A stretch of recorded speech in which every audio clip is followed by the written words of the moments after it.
Pada malam sebelumnya kita sudah membahas tentang asbabul hasad, sebab-sebab terjadinya sifat dengki yang bercokol dalam hati manusia. Pada malam yang berbahagia ini, dengan sudah mengetahui sebab-sebab hasad, maka kita akan membicarakan tentang bagaimana mengobati penyakit hasad tersebut dengan bersandarkan pada rumusan-rumusan yang disampaikan oleh Imam Al-Ghazali rahimahullah. Bismillahirrahmanirrahim. Bayanud dawa'il ladzi yanfi maradal hasadi anil qalbi. Ini satu penjelasan tentang pengobatan yang dapat menghilangkan penyakit dengki daripada hati. Jadi selesai Imam Al-Ghazali berbicara tentang masalah-masalah sebab-sebab munculnya sifat dengki tersebut, maka sampailah pembahasan bagaimana mengobatinya. Karena kita sudah mengakui dan sudah mengetahui bahwa penyakit hati itu salah satunya adalah sifat dengki. Oleh karena itu, maka karena ini merupakan satu penyakit, maka diperlukan terapi untuk mengobatinya. Dan pengobatan itulah yang insya Allah akan kita bacakan sebentar lagi. Ya'lam anal hasada minal amradil azimati lil qulub. Ketahuilah bahwasanya sifat dengki itu minal amradil azimati lil qulub, itu termasuk di antara penyakit-penyakit kronis bagi hati. Jadi salah satu penyakit yang berbahaya bagi hati adalah dengki. Dalam bahasa Imam Al-Ghazali, amradil azimah, penyakit-penyakit kronis bagi hati. Kalau dalam bahasa kedokteran, dalam bahasa ahli medis, mungkin penyakit hati itu adalah liver dan penyakit-penyakit lain. Itu termasuk amradul azimah, termasuk penyakit kronis. Tetapi dalam konteks tasawuf, dalam konsep akhlak, maka yang disebut dengan penyakit hati di sini adalah salah satu yang kronis dari penyakit hati itu adalah al-hasad, yaitu sifat dengki. Wala tadawa amradul qulub illa bil ilmi wal amal. Dan tidak dapat terobati penyakit-penyakit hati tersebut illa bil ilmi wal amal, kecuali dengan ada ilmu dan ada amal. Makna ilmu di sini adalah mengetahui bahaya penyakit tersebut dan meminum obatnya. Jadi bukan hanya tahu tentang bahaya penyakit itu, tapi tidak bersedia minum obatnya. Tahu resepnya sebagai sebuah pengetahuan dan juga bersedia meminum obatnya. Maka dalam bahasa Al-Ghazali disebut bil ilmi wal amal, punya pengetahuan terhadap penyakit tersebut dan bersedia mengobatinya dengan beberapa cara. Itu metode pengobatan penyakit hati dengki yang disampaikan oleh Al-Ghazali. Nah, jadi dua ilmi wal amal, ilmu dan amal. Ada ilmu, punya pengetahuan terhadap penyakit tersebut, dan yang kedua mau melaksanakan pengobatan. Wal ilmu an-nafi'u li maradil hasadi huwa an ta'rifa tahqiqan annal hasada dararun 'alaika fid dunya wad din. Dan ilmu yang memiliki manfaat untuk menyembuhkan penyakit hasad itu adalah an ta'rifa tahqiqan annal hasada dararun 'alaika fid dunya wad din. Pertama, engkau mengetahui dan meyakini secara pasti bahwa penyakit dengki tersebut menjadi mudarat alaika, di atas dirimu, fid dunia waddin, baik dalam masalah dunia maupun dalam masalah agama. Secara dunia dia menjadi satu hal yang berbahaya, secara agama juga berbahaya. Yang bertepu bahwa penyakit dengki itu berbahaya dari sisi kacamata dunia dan juga berbahaya dari kacamata agama. Nah, nanti akan dijelaskan horor bahaya ji. Nya nilai pengetahuan pertama, tak yakin dan tak pahami bahwa penyakit dengki tersebut berbahaya dalam konteks dunia, juga berbahaya dalam konteks agama. Ya. Wa annahu la darara fihi alal mahsudi fid dunya wad din, dan juga kita harus mengetahui dan memahami bahwa tidak ada bahaya penyakit dengki tersebut di atas orang yang didengkikan, baik dari sisi dunia maupun dari sisi agama. Penyakit dengki tersebut hanya berbahaya bagi pendengki, tidak berbahaya bagi orang yang didengkikan.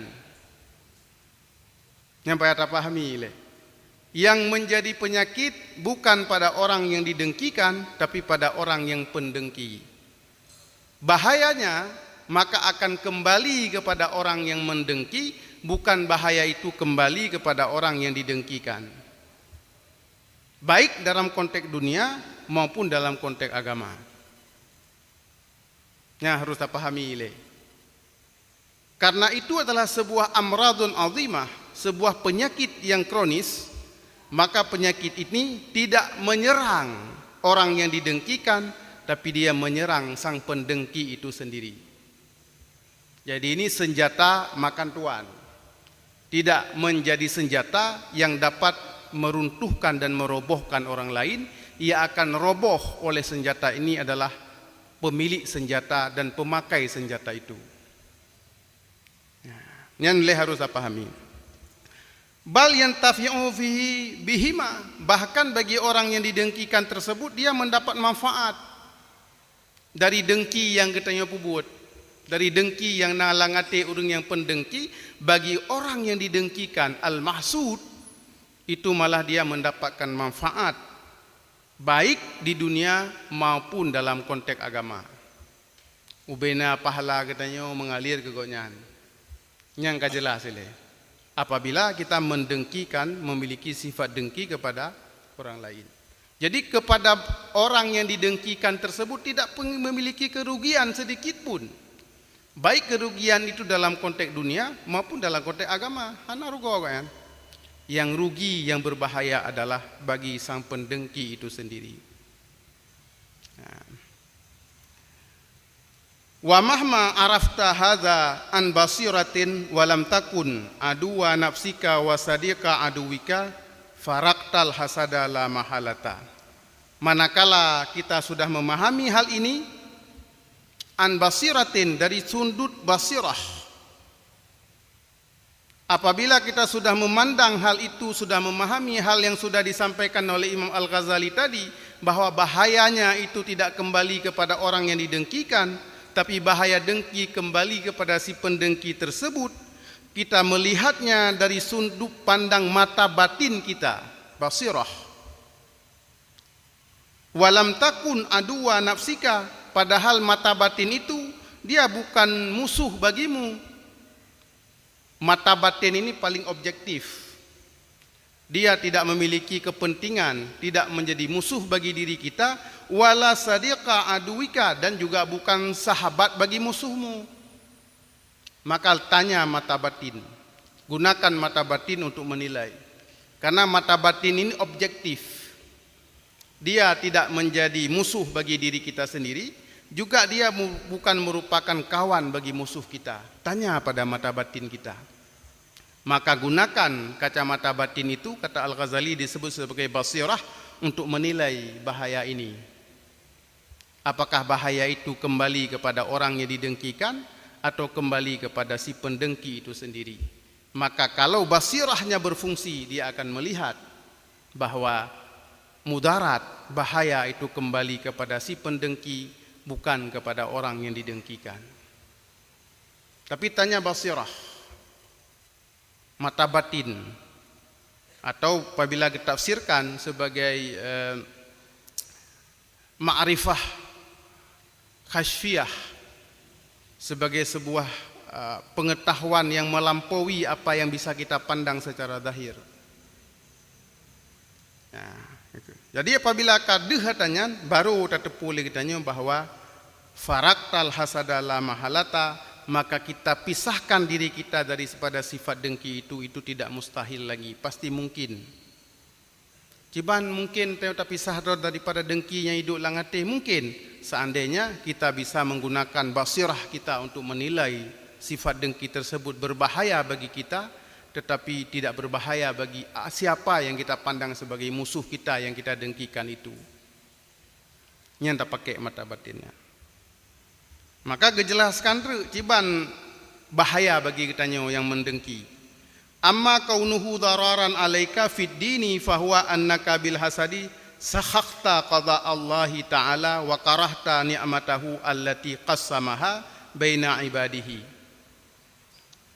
Bahwasanya adapun kenapa sifat hasad tersebut berbahaya dari sisi agama kepadamu. Pekan agama bahaya sifat dengkinya. Fahuwa annaka bil hasad, maka sesungguhnya fahuwa maka sifat dengki itu, dengan sifat dengki itu, annaka bil hasad, apabila engkau punya sifat dengki itu, sakhakta qada Allah Ta'ala, engkau marah kepada ketentuan Allah. Karena Allah gebi nikmat kepada si fulan, katanya bengih nikmatnya.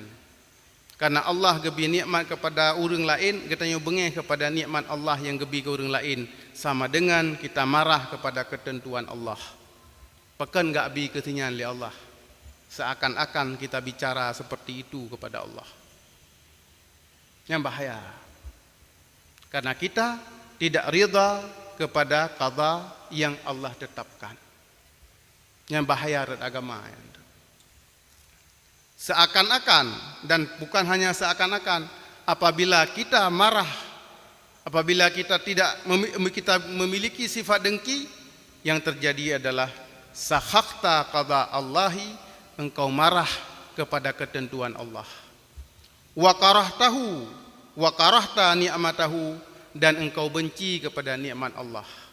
Nikmat tersebut allati qassamaha baina ibadihi, nikmat-nikmat yang telah Allah bagi kepada hamba-hambanya. Yang katanya tidak suka dan benci kepada nikmat tersebut, dan juga marah kepada ketetapan Allah. Yang bahaya. Karenanya nata Allah ya, gebi nikmat kepada seseorang, gebi rasa senang kepada seseorang, gebi kebahagiaan kepada seseorang, itu qada Allah. Itu qada, ketetapan Allah. Maka apabila orang memiliki sifat dengki, maka dia marah kepada ketetapan itu. Dan juga tidak suka kepada nikmat yang Allah berikan kepada hamba-hambanya yang lain. Wa adlihi, dan juga marah kepada keadilan Allah. Alladzi aqamahu fi mulkihi bi khafi hikmatihi. Marah kepada keadilan Allah, yang keadilan tersebut Allah tegakkan di dalam kekuasaannya dengan hikmah-hikmah yang tersembunyi. Marah kepada nikmat Allah, marah kepada ketetapan Allah, juga tidak menerima keadilan Allah, di mana Allah memberikan apa yang Allah berikan kepada orang lain itu dalam kekuasaan Allah, atadron Allah mandumadayan. Yang kagetanya bengih, maka itu bahaya secara agama. Fastangkarta dalika wastabsya'tahu, maka engkau ingkari hal itu dan engkau rendahkan hal itu. Nikmat yang Allah berikan, ketetapan Allah yang Allah tetapkan, keadilan Allah yang Allah tegakkan, engkau ingkar, engkau marah, engkau rendahkan. Maka disinilah kata Al-Ghazali bahaya secara agama. Karena katanya tidak bisa menerima ketetapan Allah, membahaya secara agama. Wa hazihi jinayatun ala haqdati tauhidi wa qadi fi ainil iman. Dan sungguh ini merupakan jinayah, merupakan satu kejahatan dari sudut pandang tauhid, dan merupakan kotoran di dalam kacamata iman. Bahkan bahaya, karena itu jinayah. Tidak menerima ketetapan Allah, marah kepada nikmat yang Allah berikan, atadron Allah, kemudian tidak menerima keadilan Allah yang Allah tegakkan di dalam kerajaannya, itu merupakan sebuah jinayah, merupakan sebuah subversif, tindakan jinayah, kejahatan, yang kejahatan tersebut adalah apabila dilihat dari kacamata tauhid berbahaya, juga merupakan kotoran dalam kacamata iman. Tak kala nerat tauhid berbahaya, tak kala nerat iman bahaya. Sementara kita sudah mengatakan bahwa kita beriman kepada qada dan qadar Allah Subhanahu wa taala. Tetapi wate gebi nikmat kurang lain kagetnya tidak menerimanya. Yang bahaya tauhid dan merupakan kotoran di dalam pandangan iman. Yang bahaya ji. Jadi maka jika kele imam katali amradul azimah, penyakit kronis lil qulub, bagi hati. Karena bukan hanya dia menyerang aspek-aspek psikologis, tapi juga menyerang aspek-aspek iman. Dia bukan hanya berbahaya bagi ketenangan jiwa manusia, tetapi juga berbahaya bagi keselamatan iman. Nyong kata li pegah. Jadi deh bahaya ji. Deh bahaya. Nauzubillah. Wa nahika bihi ma jinayatan aladdin, maka cegahlah dirimu melakukan jinayah di atas agama. Oleh sebab itu, kata tepu bahwa ini merupakan bahaya tauhid dan bahaya dari sisi iman, maka jangan sampai kita melakukan kejahatan tersebut, karena itu berbahaya bagi keimanan dan tauhid kita. Jadi sifat dengki ini bukan hanya persoalan kita tidak suka pada orang lain, tapi ada persoalan yang sangat mendalam tentang ancaman, yaitu runtuhnya tauhid yang kita yakini. Yang bahaya. Kita pikir kan hanya sebatas hana galak lah mati, hanya sebatas katanya benci ke orang lain. Tidak. Kita sedang membenci keputusan Allah. Kita sedang melawan ketetapan Allah. Nyan dalam kacamata tauhid dan kacamata iman itu adalah sebuah jinayah, sebuah kejahatan. Dalam bahasa negara itu disebut sebagai subversif, yaitu tidak dapat menerima ketetapan negara dalam konteks negara. Menasik subversif secara iman kepada Allah karena kita tidak menerima ketetapan Allah. Yang ka. Wa qadin dhafa ila dzalika annaka farakta awliya Allahi wa anbiya'ahu fi hubbihim al khaira li ibadihi ta'ala. Dan lebih-lebih lagi hal itu sesungguhnya engkau telah memisahkan dirimu dengan aulia-aulia Allah dan nabi-nabinya Allah pada sisi tapi sahrawat fi hubbihim, dari sisi mencintai para aulia dan nabi-nabi Allah itu akan kebaikan kepada hambanya Allah. Sifat mencintai adanya kebaikan kepada orang lain, mencintai adanya kebahagiaan kepada orang itu sifat aulia dan sifat anbiya. Dan getanya tapi sahkan diri daripada sifat tersebut dengan mengambil sifat hasad. Padahal sifat hasad merupakan sifat iblis. Wa syarakta iblisa wal kuffara fi mahabbatihim lil mu'minin al balaya wa zawalan ni'mah, dan engkau bersekutu dengan iblis dan dengan orang-orang kafir pada kecintaan mereka itu untuk orang mukmin terjadi bahaya dan hilang nikmat pada orang mukmin. Rat galak tergadah nikmat bagi orang mukmin, rat galak terjadi bala bagi orang mukmin, yang saban katanya dengan iblis dan saban katanya dengan kufar. Tak kongsi sifat kebencian itu, sifat yang ada pada iblis, sifat yang ada pada orang kafir yang menginginkan orang muslim ini hina, terpuruk dan lain sebagainya, yang tak cok lagi tanya sifatnya untuk kita dengkikan saudara kita yang lain. Padahal sifat itu merupakan sifat iblis dan sifat orang-orang kafir ingin melihat kehinaan pada orang-orang mukmin. Nah, bahaya. Bahaya. Nyo abehgah ke begah Ghazali. Pertama, memisahkan diri daripada kalangan aulia dan anbiya, karena anbiya dan aulia memiliki sifat cinta adanya nikmat kepada hamba-hambanya yang mukmin, dan kita bersekutu dengan sifat-sifat iblis dan sifat-sifat orang kafir yang mereka mencintai hilangnya nikmat dan mencintai adanya bala bagi orang-orang mukmin. Itu sumbernya adalah hasad. Jadi deh bahaya haji. Watega pahaluh lemu Ghazali, watega pahaluh geputren bacu-bacu gepedalam, maka terlihat bahayanya dari sisi agama. Jadinya taluh roh tajunya, kita lakukan terus diagnosa batin.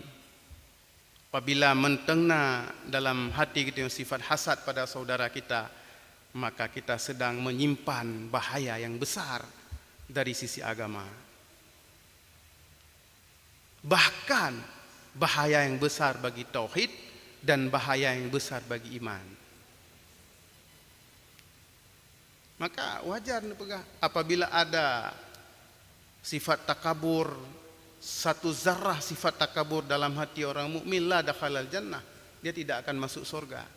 Karena dia ada persoalan iman yang berbahaya. Nyanyian yang ya tu, na'udzubillah. Jadi kaduh bahaya haji.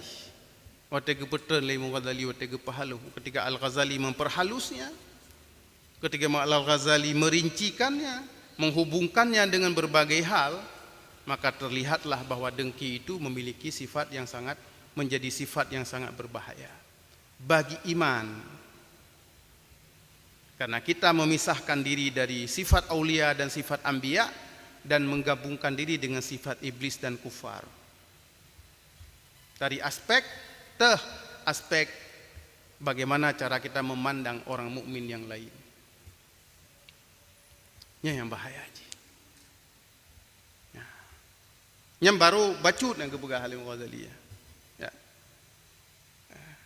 Wahadihi khabaisu fil qalbi, dan ini merupakan khabais, merupakan kotoran-kotoran fil qalbi, dalam hati. Ta'kulul hasanatil qalbi kama ta'kulun narul hatab, sebagaimana dia merupakan khabais, kotoran-kotoran hati yang dia akan menghabiskan kebaikan dalam hati sebagaimana api menghabiskan kayu kering. Si gebli sebagai abih kebaikan hanya karena sifat hasad, sebagaimana si gebli dipajuh le apui kayetu. Kan deh pekan tak kulu narul hatab. Kenapa kejengkian itu seperti api menghabiskan kayu kering? Bak pangkal tauhid ini kenang, yaitu marah kepada ketetapan Allah, bersekutu dengan iblis dan kafir, dan membenci para nabi dan aulia. Jadi deh hancur kebaikan tu. Fondasi-fondasi kebaikan runtuh karena sifat hasad itu. Di dehinan pekan hadis mengatakan atau ayat mengatakan ta'kulu narul hatab. Kebencian itu, sifat hasad itu akan menghabiskan kebaikan sebagaimana kayu kering dimakan oleh api. Dehinan. Ya, maka ketika tabelnya bet tengah tegop, tengah kerau taju. Jadi bet tengah tipu lanjih kan menan cara berdi. Ketika kita mengkaji satu ilmu, maka lakukanlah introspeksi ke dalam. Termasuk orang yang membaca kitab. Karena ini sangat rentan diserang oleh penyakit ini. Siapapun. Apalagi kita punya ketokohan, punya kewibawaan, punya merasa diri, punya harga diri, dan lain sebagainya. Ketika terjadi kompetisi-kompetisi dalam kehidupan, langsung sifat hasad itu hinggap dalam hati kita. Apalagi dalam perebutan jabatan, lagi kata pegahili ke barosa, hubul jah, hubul riyasah, dan lain sebagainya. Kompetisi-kompetisi dalam kekuasaan, akhirnya membenci lawan-lawan yang kita anggap sebagai orang yang punya potensi merebut jabatan dari tangan kita. Nah, ini bahayanya. Jadi nyen bahaya red agama. Wa amma kaunuhu dararan fid dunya fahuwa annaka tata'allamu bihasadika fid dunya atau tata'azzabu bih. Adapun dengki itu bahaya dari sisi dunia horat, fahuwa annaka tata'allamu bihasadika fid dunya.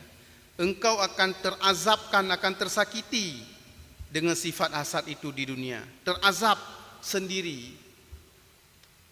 Pekan terazab, pekan tersakiti. Wala tazalu fi kamdin wa ghammin, dan engkau senantiasa dalam keadaan gelisah dan gundah. Karena nikmat gob dum, tetakala nikmat gob ka susah tu. Tetakala nikmat gebeli Allah pada orang ka susah gelisah. Maka kita terazab secara psikologis. Pikiran kita terazab, hana senang kita hidup dalam dunia. Karena begitu banyak nikmat Allah yang gebeli Allah kepada orang lain. Sehingga kita yang susah hidup dalam dunia. Itu dari sisi dunia. Terazab, ta'azabu, tata'allamu, tersakiti. Tidak tenang. Nyarat dunia. Iz a'da'uka la yukhlihimullahu ta'ala an ni'amin. Pekan merasa gelisah, merasa gundah, merasa tidak tenang. Karena orang yang engkau anggap sebagai musuhmu itu la yukhlihim, senantiasa diberikan nikmat oleh Allah di atasnya, wa yufiduha alaihim, dan Allah tambahkan nikmat itu. Diuro metamah nikmat, siuro metamah nikmat, kita susah haju-haju tidak nikmat gob. Sementara Allah terus menambah nikmat pada orang itu. Semakin ketambah nikmat, semakin kita tersakiti. Semakin ketambah nikmat, semakin kita tersakiti. Ini antara dunia. Hana tenang udip urang yang memiliki sifat hasad. Fala tazalu tata'azzabu bi kulli ni'matin taraha, maka senantiasalah engkau merasa terazabkan dengan setiap nikmat yang engkau lihat. Maka getanyo akan terasa terazab pada setiap nikmat yang getanyo kalen. Wa tata'allamu bi kulli baliyatin tansarifu anhum, dan juga akan merasa tersakiti dengan setiap musibah yang musibah tersebut tidak mengenai orang yang kita dengki. Hana kenang musibah kok yang kata yang susah tu. Pertama ke dalam nikmat merasa kita terazabkan dengan nikmat yang gebi kepada orangnya, dan seandainya orangnya hana kenang bala kita pi susah tu. Pakah hana susah-susah koknya, pakah hana kenang bala koknya, pakah hana kenang musibah koknya. Maka kita terus merasa gundah, merasa gelisah dalam kehidupan kita sehari-hari. Fatabqa maqmuman zaika sadri, maka engkau menjadi orang yang gundah gulana, zaika sadri, dan menjadi sempit dada. Sepanjang udip katanya, dada menjadi sempit, tidak ada kelapangan di dalam hati, karena terus gelisah dengan nikmat yang Allah berikan kepada orang lain. Qad nadala bika ma yashtahihi al-a'da'a laka wa tashihi li'a'da'ika, dan sungguh engkau mendapatkan musibah apa yang engkau inginkan terjadi pada musuhmu, dan apa yang diinginkan oleh musuhmu terjadi kepadamu. Dengan sebab kasusah, dengan sebab kagelisah, dengan sebab tidak tenang, maka yang kena musibah kan kau. Getanya yang memiliki sifat dengki. Tak cita-cita gadah nikmat bak gop, yang gadah nikmat bak draw tu. Tak cita-citakan, tak harapkan ada musibah bagi orang lain, musibah itu menimpa diri kita.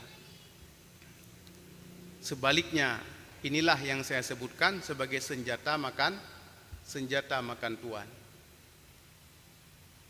Jadi tak harapkan bak gop tidak tenang, yang hana tenang draw tu. Tak harapkan orang lain tidak bahagia, yang tidak bahagia kita. Faqad kunta turidu al-mahnata li aduwika fatanjazat fil hali mahnatuka wa ghammuka naqdan. Sungguh engkau menginginkan adanya musibah bagi musuhmu, tetapi musibah itu terjadi di atas dirimu pada saat itu juga. Tak harapkan musibah ketidaksenangannya anama orang lain, pada saat yang sama ketika sedang mengalami musibah tersebut, kita merasa tidak tenang dengan nikmat yang ada pada orang lain. Nyarat dunia. Maka oleh karena itu, hadirin yang berbahagia, sementara bagi orang yang kita dengkikan itu wala tazulu an ni'matu anil mahsudi bihasadi, dan orang yang kita dengkikan itu tidak akan bisa menghilangkan nikmat orang yang didengkikan dengan dengkinya. Dengkinya tidak akan bisa menghilangkan nikmat pada orang yang kita dengki. Kan kata sah dalam. Pertama tatkala nikmat goknya kata sah. Tanah pegadah nikmatnya pihan mampu. Kedua macam. Jadi terus kita hidup dalam kondisi seperti itu. Benci kepada nikmat tetapi tidak mampu menghilangkan nikmat tersebut dari orang itu. Bahkan bertambah-tambah nikmat. Maka inilah yang disebut oleh Imam Al-Ghazali sebagai bahaya dari sisi dunia. Hana tenang dalam kehidupan dunia, dan juga yang paling fatal adalah ketika ada ancaman dan bahaya dari sisi agama, yaitu ancaman terhadap iman. Demikian beberapa aspek dari sifat hasad yang setelah mengenal ini kan bunuh Ibrahim Ghazali cara mengobati dengan ilmu dan amal. Ilmu tanya ilmu Ghazali mengenal bahayanya, bahaya dari aspek agama maupun dari aspek dunia, dan kemudian baru kepegahan bagaimana mengobatinya. Karena untuk mengobati sebuah penyakit kita harus mengenal dan harus mengakui dulu bahwa itu penyakit dan penyakit itu kronis. Kalau tak akuinya, kalau tak ketahuinya, baru ketika tabjib ubat yang cocok sesuai dengan dosis yang kepegah limu Ghazali itu. Bagaimana kita mencari obatnya?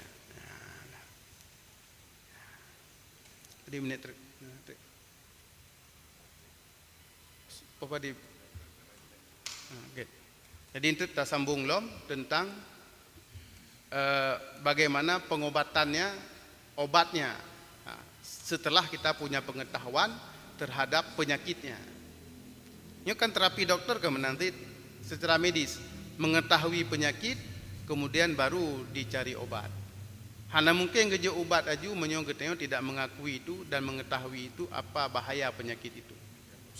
Diagnosa, terus diagnosa baru kemudian diberikan obat yang tepat untuk penyakit tersebut. Maka amradul azimah lil qulub ini, penyakit kronis bagi hati ini juga begitu.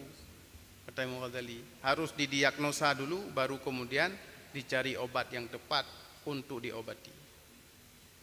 Ya, benar kali kepegah bahaya. Ngen bahaya yang menteng sangka saya obat.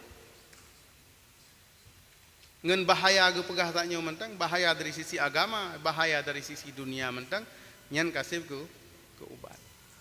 Bahkan kepegahan seandainya pun getenya hanata percaya kepada dunia, kepada akhirat, ngen akal sehat menteng kata terima nyan penyakit. Seandainya gue yang mulai kita tidak percaya kepada ba'si, kepada kebangkitan, tidak percaya kepada hisab sekalipun, dengan menggunakan akal saja kita sudah menganggap itu adalah penyakit. Apalagi sudah menggunakan kacamata iman.